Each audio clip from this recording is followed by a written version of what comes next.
دجال کو حضرت سلیمان علیہ السلام نے قید کیا تھا، اور حدیث پاک کے مطابق یہ ایسٹ کی سائیڈ موجود ہے۔ دجال کا فتنہ تمام فتنوں سے بڑا اور خطرناک فتنہ ہے، جس کی بڑائی اور شدت کا اندازہ اس بات سے بھی لگایا جا سکتا ہے کہ ہر نبی علیہ السلام نے اپنی اپنی امت کو دجال کے فتنے سے ڈرایا ہے۔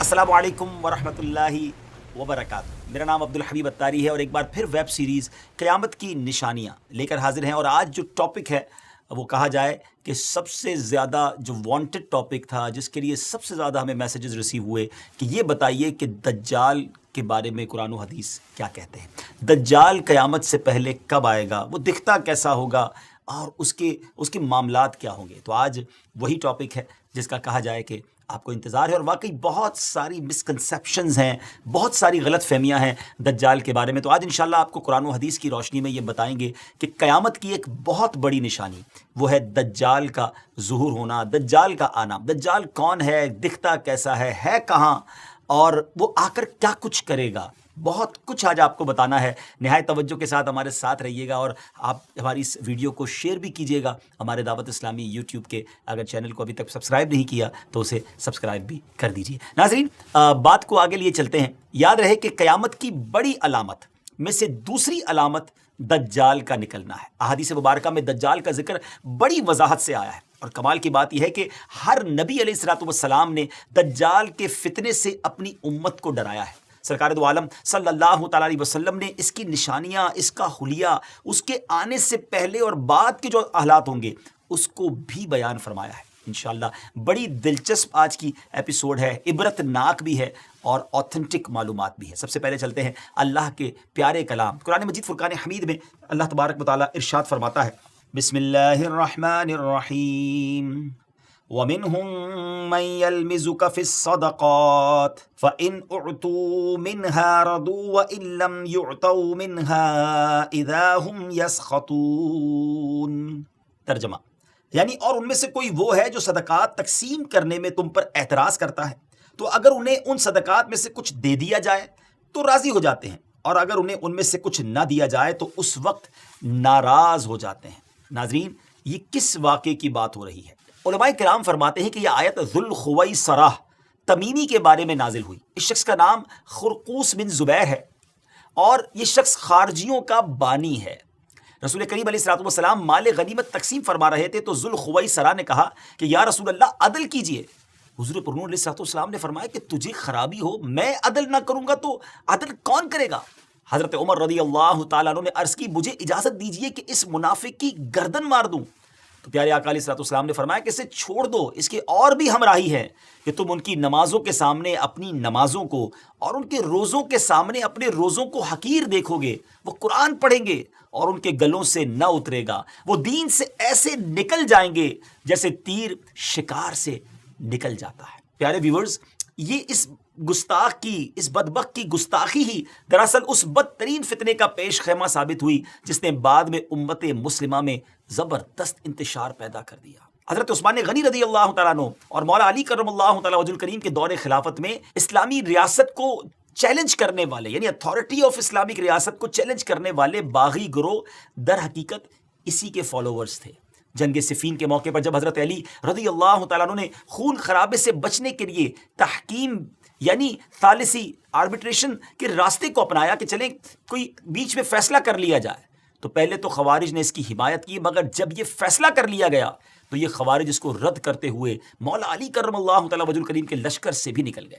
آپ کو معاذ اللہ ثم معاذ اللہ کافر کہنے لگے، اور اپنا ایک باغی گروہ تیار کر کے جہاد کے نام پر حضرت علی رضی اللہ تعالیٰ عنہ اور امت مسلمہ کے خلاف لڑنے کے لیے کھڑے ہو گئے، اور عراق کے ایک علاقے کو اپنا مرکز بنا لیا۔ نفرت کا یہ عالم تھا کہ انہوں نے حضرت علی رضی اللہ تعالیٰ عنہ کے شہر کو بھی چھوڑ دیا، اور جنگلوں میں، صحراؤں میں، پہاڑوں میں گھات لگا کر بیٹھ گئے، جہاں وہ اپنے مخالفین کو پکڑ کر ظلم و ستم کا نشانہ بناتے اور انہیں قتل کر دیتے۔ ان کی سرکشی بڑی تو مولا علی کرم اللہ تعالیٰ وجہ الکریم نے صحابہ کرام کا لشکر لیا اور ان خوارج کے خلاف جنگ کی اور انہیں شکست دے دی۔ جب مولا علی کرم اللہ تعالیٰ وجہ الکریم کے لشکر نے خوارج کو ختم کر دیا تو آپ نے فرمایا اس نشانی والے آدمی کو بھی تلاش کرو۔ ایک نشانی بتائی آپ نے، لوگ ڈھونڈنے لگے مگر وہ نہ ملا.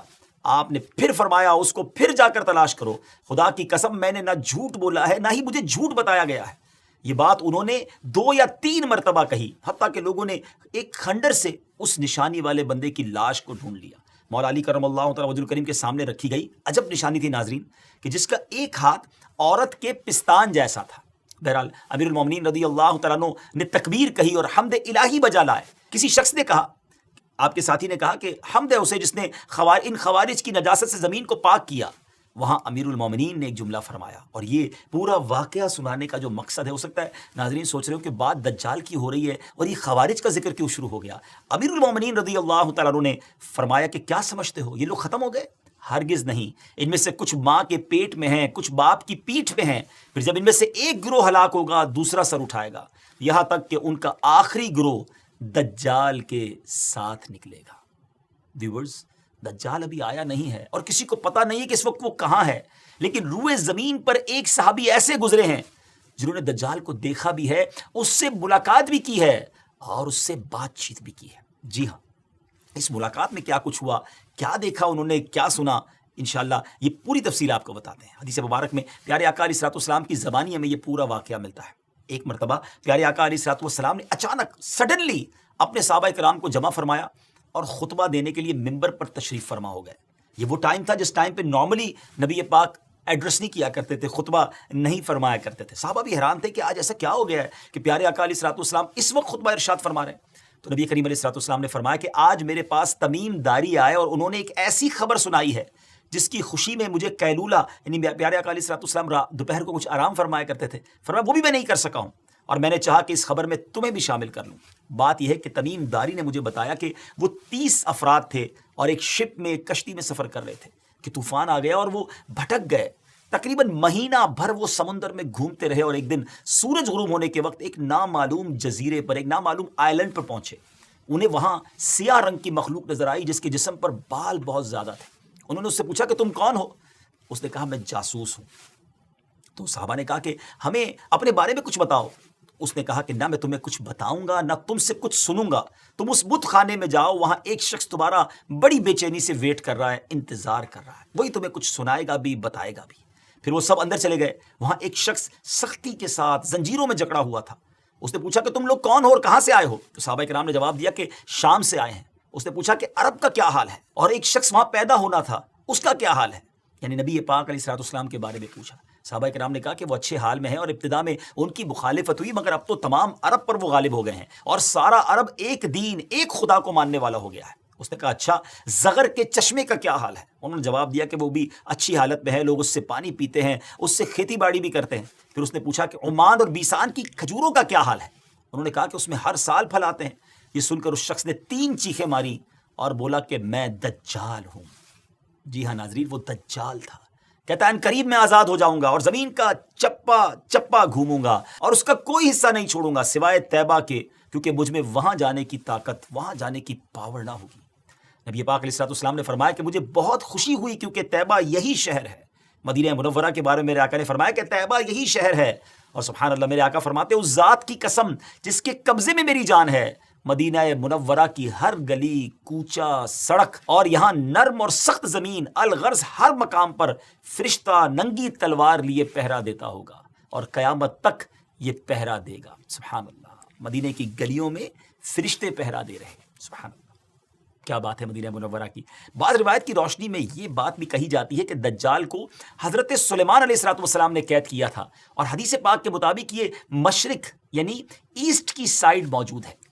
دجال کا فتنہ تاریخ انسانی کی ابتدا سے لے کر انتہا تک تمام فتنوں سے بڑا اور خطرناک فتنہ ہے، جس کی بڑائی اور شدت کا اندازہ اس بات سے بھی لگایا جا سکتا ہے کہ ہر نبی علیہ الصلوۃ والسلام نے اپنی اپنی امت کو دجال کے فتنے سے ڈرایا ہے. محبوب رب العزت محسن انسانیت صلی اللہ تعالی علیہ وسلم کا فرمان عالی شان ہے، مکہ مکرمہ اور مدینہ منورہ کے علاوہ کوئی شہر ایسا نہیں ہے جسے ان قریب دجال رونتا ہوا نہ گزرے، جبکہ ان دونوں شہروں کے ہر راستے پر ملائکہ صفے باندھے پہرا دے رہے ہوں گے. دجال مدینہ منورہ سے باہر ایک دلدلی زمین پر پڑاؤ ڈالے گا، پھر شہر مدینہ لرزے گا یعنی زلزلہ آئے گا تو اس میں موجود ہر کافر اور منافق باہر نکل جائے گا.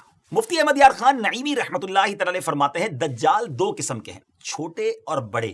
چھوٹے دجال بہت ہوئے اور ہوں گے، ہر جھوٹا نبی، جھوٹا صوفی جو لوگوں کو گمراہ کرے وہ دجال ہیں۔ بڑا دجال صرف ایک ہے جو دعوی خدائی کرے گا۔ جی ہاں، بڑا دجال جو قیامت کے قریب آئے گا وہ خدا ہونے کا دعویٰ کرے گا، لیکن وہ یہ کام بالکل سٹارٹ میں نہیں کرے گا، بلکہ شروع میں خود کو مومن ظاہر کرے گا، لوگوں کو بھلائی کی طرف بلائے گا، پھر نبوت کا، اور آخرکار خدا ہونے کا دعویٰ کرے گا۔ اب تک کی گفتگو سے دجال کا آنا تو ثابت ہو گیا کہ دجال کا آنا سچ ہے اور یہ ہو کر رہے گا، لیکن یہ دکھے گا کیسا؟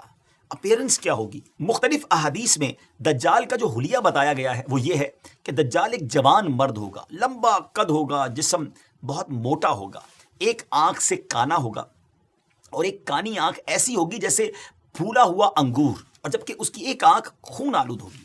اس کا سینہ چوڑا ہوگا اور ذرا سا اندر کی طرف دھسا ہوا ہوگا۔ دجال کی پیشانی چوڑی ہوگی اور دونوں آنکھوں کے درمیان کاف فا را یعنی کافر لکھا ہوگا، جسے ہر مسلمان پڑھ سکے گا، چاہے اسے پڑھنا آتا ہو یا نہ آتا ہو۔ اور اس کے جسم پر بہت زیادہ بال ہوں گے اور اس کے بال گنگریالے ہوں گے۔ اس کے دونوں کانوں یعنی ایئرز کے درمیان 40 ہاتھ کا فاصلہ ہوگا۔ اس کی دونوں پنڈلیوں کے درمیان فاصلہ ہوگا اور اس کے دونوں پاؤں کا اگلا حصہ ایک دوسرے سے قریب اور گٹوں یعنی ٹخنوں کی طرف سے فاصلہ ہوگا، جس کی وجہ سے یہ بہت عجیب و غریب دکھے گا۔ جہاں نظر پڑے گی وہاں اس کا قدم پہنچے گا۔ اس کی سواری بہت زیادہ بالوں والا گدھا ہوگا، ڈونکی ہوگا۔ یہ تو تھا دجال کا حلیہ۔ دجال کے آنے سے پہلے کیا حالات ہوں گے، لوگ کس حالت میں ہوں گے، ان کے بارے میں بات کرتے ہیں۔ دجال کے نکلنے سے پہلے دنیا بہت بری حالت میں ہوگی، جیسا کہ احادیث مبارکہ کے مضامین سے پتہ چلتا ہے کہ اس کے نکلنے سے 3 سال پہلے سے اس دنیا میں خشک سالی پھیل جائے گی، خشک سالی کا گویا سال پھیل جائے گا۔ فرسٹ ایئر کیا ہوگا؟ آسمان سے 1/3 بارش ہوگی اور زمین کی 1/3 پیداوار روک لی جائے گی، یعنی اب صرف 66% گروتھ ہو رہی ہوگی زمین کے اندر۔ دوسرے سال آسمان سے 2/3 بارش روک لی جائے گی، یعنی 66% اپروکسیمیٹلی 2/3 بارش نہیں ہوگی، اور پھر 2/3 زمین کی پیداوار بھی۔ اور جو 3rd ایئر ہوگا اس سال کوئی بارش نہیں ہوگی، زمین پر کوئی پیداوار نہیں ہوگی، حتیٰ کہ آسمان شیشے کی طرح ہو جائے گا اور زمین تانبے کی ہو جائے گی۔ اس خشک سالی کے سبب تمام چوپائے ہلاک ہو جائیں گے، فتنے اور قتل و غارت گری عام ہو جائے گی، آدمی ایک دوسرے کو قتل اور جلا وطن کر رہے ہوں گے، غذائی قحط یعنی ایک جس کو کہیں کہ فوڈ کا کرائسس پیدا ہو جائے گا، علمی اور روحانی قحط بھی ہوگا، یعنی فوڈ کرائسس کے ساتھ ساتھ غذائی قحط کے ساتھ ساتھ علمی اور روحانی قحط بھی برپا ہوگا۔ دین کے معاملے میں لوگوں میں کمزوری پیدا ہو چکی ہوگی، علماء اور دیندار لوگوں کی قلت ہوگی۔ تب دجال ایسٹ کی سائڈ سے، مشرق کی طرف سے ایک اصبہان یا خراسان نامی شہر سے نکلے گا اور زمین پر 40 دن رہے گا، جن میں سے ایک دن 1 سال کے برابر ہوگا، اور ایک دن 1 ماہ کے برابر، اور اگلا دن 1 ہفتے کے برابر، جبکہ باقی دن سال کے عام دنوں کی طرح ہوں گے۔ اس مدت میں دجال اپنے گدھے پر سوار ہو کر ساری دنیا کا چکر لگائے گا۔ گدھے کا جسم اتنا بڑا ہوگا کہ دونوں کانوں کے درمیان کا جو فاصلہ ہوگا وہ 40 ہاتھ کے برابر ہوگا، اور اس کے ڈونکی کی جو رفتار ہوگی وہ یہ عالم ہوگا کہ 1 قدم اٹھائے گا تو 1 مائل طے کر لے گا، اور روئے زمین کا کوئی میدان، صحرا اور پہاڑی علاقہ ایسا باقی نہیں بچے گا کہ جہاں وہ نہ جائے۔ البتہ مکہ مکرمہ اور مدینہ طیبہ پر فرشتوں کا پہرا ہونے کی وجہ سے ان میں داخل نہ ہو سکے گا، بلکہ مدینہ کے باہر دلدلی زمین میں پڑاؤ کرے گا، اور مدینہ پاک میں زلزلے کے 3 جھٹکے آئیں گے، جس کی وجہ سے ہر کافر اور منافق وہاں سے بھاگ نکلے گا اور دجال سے جا ملے گا۔ اس روز مدینہ پاک ہر منافق، فاسق، مرد و عورت سے خالص و پاک ہو جائے گا۔ اس لیے اس دن کا نام یوم الخلاص ہے۔ دجال طرح طرح کے شعبدوں یعنی ٹرکس کے ذریعے لوگوں کا ایمان برباد کرنے کی کوشش کرے گا۔ ناظرین ذرا سوچیں کتنا ڈیفیکلٹ ٹائم ہوگا۔ ایمان بچانا، اپنے آپ کی حفاظت کرنا، اپنے دین کی حفاظت کرنا، یہ کتنا مشکل ہوگا۔ حدیث پاک میں بہت باتیں ڈیٹیل سے بیان ہوئی ہیں ناظرین۔ حدیث پاک میں ہے کہ دجال کے ساتھ روٹیوں کے پہاڑ ہوں گے۔ دجال کے فالوورز کے علاوہ باقی لوگ سخت تکلیف میں ہوں گے۔ دجال کے ساتھ 2 گارڈن ہوں گے، 2 باغ ہوں گے، جن میں سے ایک کو وہ جنت کہتا ہوگا، دوسرے کو دوزخ کہے گا۔ جو اس کے خدا ہونے پر ایمان لائے گا اسے اپنی جنت میں ڈال دے گا، اور جو انکار کرے گا اسے جہنم میں داخل کرے گا۔ لیکن یاد رہے، جس کو وہ جنت کہتا ہوگا بیسیکلی وہی دوزخ ہے، اور جس کو وہ دوزخ کہتا ہوگا اور جو ایمان کی وجہ سے اس میں ڈالا جائے گا، اس کا انکار کی وجہ سے ڈالا جائے گا، تو وہ آگ میں نہیں بلکہ وہ واقعی جنت میں جا رہا ہوگا۔ اس کے لیے زمین کو لپیٹ دیا جائے گا، وہ 40 دن میں پوری دنیا کا چکر لگائے گا سوائے حرمین طیبین کے۔ زمین سے خزانے نکالے گا اور خزانے اس کے پیچھے چلیں گے۔ علم دین کی انتہائی کمی ہوگی. روئے زمین پر کوئی ایسا شخص باقی نہ ہوگا جو دجال سے ڈیبیٹ کر سکے, مناظرہ کر سکے. ایک ایسا نیک مومن ان کی طرف آئے گا جس سے دجال کے سپاہی کہیں گے کہ کیا تم ہمارے رب پر ایمان نہیں لاتے؟ وہ نیک مومن کہیں گے کہ میرے رب کی نشانیاں چھپی ہوئی نہیں ہیں. پھر وہ ان کو پکڑ کر دجال کے پاس لے جائیں گے. یہ دجال کو دیکھ کر فرمائیں گے اے لوگوں, یہ وہی دجال ہے جس کا رسول کریم علیہ الصلوۃ والسلام نے ذکر فرمایا تھا. دجال کے حکم سے ان کو مارا جائے گا, زد و کوب کیا جائے گا. پھر دجال کہے گا کہ کیا تم میرے اوپر ایمان نہیں لاتے؟ وہ فرمائیں گے تو مسیح کذاب ہے. دجال کے حکم سے ان کے جسم مبارک سر سے پاؤں تک کاٹا جائے گا, 2 حصے کر دیا جائے گا. ان دونوں حصوں کے درمیان سے دجال گزرے گا. پھر دوبارہ اس کو کہے گا کہ اٹھو, تو وہ تندرست ہو کر اٹھ کھڑے ہوں گے. تب دجال ان سے کہے گا کہ اب تو مجھ پر ایمان لے آؤ. وہ فرمائیں گے میری بصیرت اور زیادہ ہو گئی ہے, اے لوگوں یہ دجال ہے, اب میرے بعد یہ کسی کے ساتھ پھر ایسا نہیں کر سکے گا. پھر دجال انہیں پکڑ کر ذبح کرنا چاہے گا اور اس پر قادر نہ ہو سکے گا. پھر ان کو پکڑ کر گویا اپنی جہنم میں ڈالے گا. لوگ گمان کریں گے کہ ان کو آگ میں ڈالا ہے, مگر در حقیقت وہ جنت ہوگی, اور جسے وہ اپنی جنت کا نام دے گا وہ در حقیقت وہ دوزخ ہوگی. دجال کے کہنے پر آسمان سے بارش برسے گی, زمین کو حکم دے گا وہ سبزے اگائے گی, آسمان اس کے کہنے پر گویا پانی برسائے گا. دجال کے ماننے والوں کے جانور لمبے چوڑے اور خوب تیار اور دودھ والے ہو جائیں گے, اور ویرانے میں جائے گا تو وہاں کے خزانے شہد کی مکھیوں کی طرح اس کے ساتھ ہو جائیں گے. اس قسم کے بہت سے شعبدے, بڑی ٹرکس دکھائے گا. در حقیقت میں سب جادو کے کرشمے اور شیاطین کے تماشے ہوں گے جن کا حقیقت سے کوئی تعلق نہیں ہوگا, اس لیے کہ اس کے وہاں سے جانے کے بعد لوگوں کے پاس کچھ بھی نہیں رہے گا. خزانے بھی دکھائے گا, بہت ساری چیزیں ہوں گی, لیکن جب دجال وہاں سے جائے گا تو پیچھے سب چیزیں دوبارہ ختم ہو جائیں گی. دجال کے لشکر میں 70,000 اصفہان کے یہودی ہوں گے, اور 13,000 ان کی عورتیں, اور ساتھ ساتھ وہ لوگ بھی ہوں گے جو یہودیوں کے تابع ہوں گے. اس کے ساتھ شیاطین ہوں گے, وہ اس سے کہیں گے اے دجال ہم سے جو چاہے کام کروا لے, ہم تیری مدد کریں گے. دجال کہے گا کہ لوگوں میں پھیل جاؤ, میرا خوب چرچا کرو کہ میں رب ہوں. شیاطین ایسا ہی کریں گے. دجال کے ان فتنوں کی وجہ سے اہل ایمان سخت پریشان اور تنگی کے عالم میں بھاگ کر دخان نامی ایک پہاڑ میں پناہ لیے ہوئے ہوں گے, لیکن دجال ان کا پیچھا کر کے پہاڑ کا گھیرا کرے گا. اہل ایمان سخت تکلیف میں, بھوک میں مبتلا ہوں گے. تب اللہ پاک حضرت سیدنا عیسیٰ علیہ نبینا علیہ الصلوۃ والسلام کو نازل فرمائے گا. ناظرین, یہ وہ ٹرننگ پوائنٹ ہوگا کہ تمام تکلیفوں کے بعد, تمام پرابلمز کے بعد اہل ایمان کی پھر مدد کیسے کی جائے گی. قرب قیامت ہوگی, اور حضرت عیسیٰ علیہ الصلوۃ والسلام جامع مسجد دمشق میں شرقی مینارے پر نازل ہوں گے. اور اب جب حضرت عیسیٰ علیہ الصلوۃ والسلام اس دنیا میں آ جائیں گے تو ان کو دیکھتے ہی دجال ایسے گھلے گا, میلٹ ہوگا, جیسے پانی میں نمک گھلتا ہے, میلٹ ہوتا ہے. آپ علیہ الصلوۃ والسلام دجال کو مقام لد پر قتل کریں گے, اور اس کے فالوورز میں سے ایک بھی, کسی کو بھی زندہ نہیں چھوڑیں گے. یہ فتنہ بہت شدید ہوگا. ناظرین, نبی پاک علیہ الصلوۃ والسلام نے بھی اس سے پناہ مانگی اور اس کی ترغیب ارشاد فرمائی ہے, اور روایت کی روشنی میں علماء نے دجال سے بچنے کے کچھ طریقے بھی ارشاد فرمائے ہیں. آئیے اب وہ باتیں بھی سیکھ لیتے ہیں کہ ہم اس کے لیے کیا کر سکتے ہیں, ہم کیا دعا کریں. جو کوئی مسلمان مکہ یا مدینے میں ہوگا وہ دجال کے فتنے سے محفوظ رہے گا, کیونکہ دجال حرمین طیبین میں داخل نہیں ہو سکے گا. بعض روایت میں آیا کہ جو مسجد اقصی یا مسجد طور میں ہوگا وہ بھی فتنہ دجال سے بچا رہے گا. نبی پاک علیہ الصلوۃ والسلام نے فرمایا جو سورہ کہف کی پہلی 10 آیتیں یاد کرے گا دجال کے فتنے سے محفوظ رہے گا. میں بھی نیت کر لیتا ہوں, آپ بھی کر لیں کہ 10 آیتیں سورہ کہف کی, فرسٹ 10 آیات آف سورہ کہف, اس کو یاد کر لیں. علماء نے مختلف حدیثوں کی روشنی میں یہ بات بھی بیان کی اور فرمایا کہ پہاڑوں اور جنگلوں سے دور رہا جائے, کیونکہ دجال اکثر دیہاتوں یعنی ولیجز میں جائے گا. ان باتوں کے ساتھ ساتھ اللہ تعالیٰ کی تسبیح و تکبیر, ایمان پر ثابت قدمی اور صبر سے بھی دجال سے بچا جا سکے گا. اگر وہ کسی کو اپنی آگ میں بھی پھینکے گا تو اسے چاہیے کہ وہ ثابت قدم رہے, کیونکہ وہ آگ اس پر سلامتی والی ہو جائے گی, یعنی گویا گلزار ہو جائے گی. یا اللہ عز و جل اس مشکل وقت میں ہر مسلمان کی مدد فرمانا. ناظرین, اس کے ساتھ ہی ہمارے اس امیزنگ ایپیسوڈ کا وقت ختم ہوا ہے. نئے ایپیسوڈ کے ساتھ, ایک نئے ٹاپک کے ساتھ, قیامت کی ایک اور نشانی کے ساتھ ہم حاضر ہوں گے. اپنا بہت خیال رکھیے گا, ہمیں اپنی دعاؤں میں یاد رکھیے گا, ہماری ویڈیوز دیکھتے بھی رہیے, آگے شیئر بھی کرتے رہیے. السلام علیکم ورحمۃ اللہ